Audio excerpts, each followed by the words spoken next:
Paramount Global, the entertainment conglomerate behind iconic brands like CBS, Paramount Pictures, and MTV, found itself at a crossroads in 2023.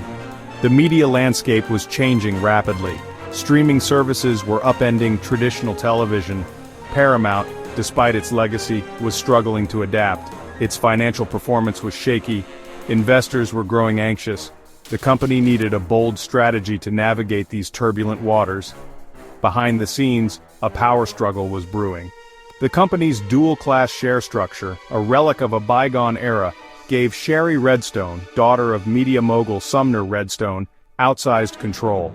Through her family's holding company, National Amusements Inc., she held 77% of the voting power despite owning a much smaller percentage of the company's actual stock.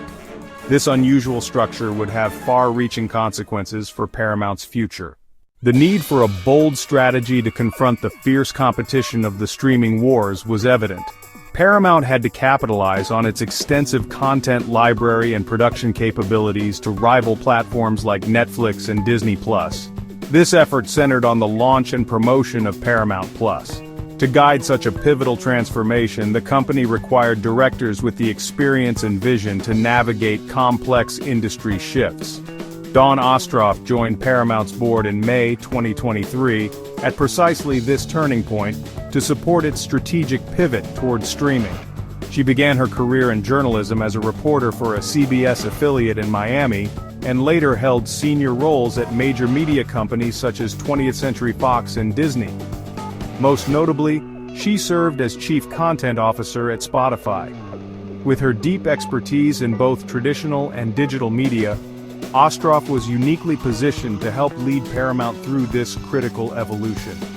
While this clear strategy had the potential to become Paramount's lifeline, things did not unfold as planned. The challenges were not necessarily due to customer behavior, competitive pressure, or external market forces, but rather issues within the company itself.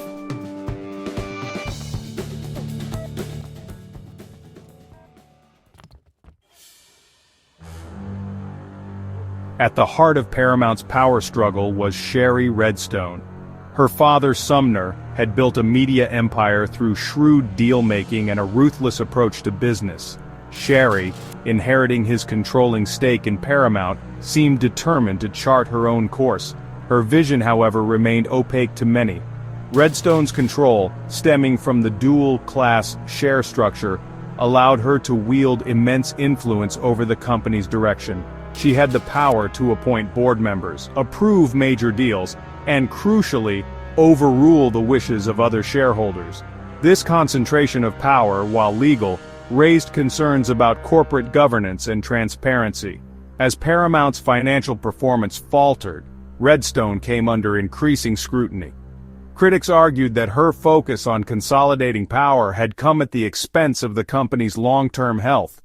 The stage was set for a showdown, a battle for the soul of Paramount. Section 4. A flurry of bids in boardroom drama. The year 2023 brought a flurry of activity to Paramount's doorstep. The company's financial woes and Redstone's perceived vulnerability attracted a bevy of suitors, each with their own vision for the media giant. Among them were Byron Allen, the media entrepreneur, Apollo Global Management, the private equity giant, and Sony Pictures, a rival studio eager to expand its content library. The most intriguing bid, however, came from Skydance Media, a production company backed by Redbird Capital Partners. Skydance's proposal was complex, involving a two-step process: first, acquiring National Amusements Inc., Redstone's holding company, and then merging with Paramount itself. This structure, while financially convoluted, held a key advantage for Redstone. It would allow her to cash out of her stake in Paramount while retaining a significant degree of control. The board of directors, tasked with evaluating the various offers, found itself torn. Some members, including Ostroff, argued that the Skydance deal undervalued Paramount and unfairly benefited Redstone at the expense of other shareholders. Tensions reached a boiling point in April 2024 when Ostroff, along with 3 other board members, resigned in protest. Their departure sent shockwaves through the media industry, exposing the deep divisions within Paramount's leadership. Section 5. Paramount's Uncertain Future, a Cautionary Tale. The battle for Paramount Global serves as a stark reminder of the perils of concentrated corporate power and limited transparency. Shari Redstone's dominance, enabled by an outdated share structure, allowed her to prioritize personal gain over the interests of other stakeholders, including employees, shareholders, and even the company itself. The saga also highlights the challenges faced by legacy media companies struggling to adapt to the digital age. Paramount's struggles are not unique.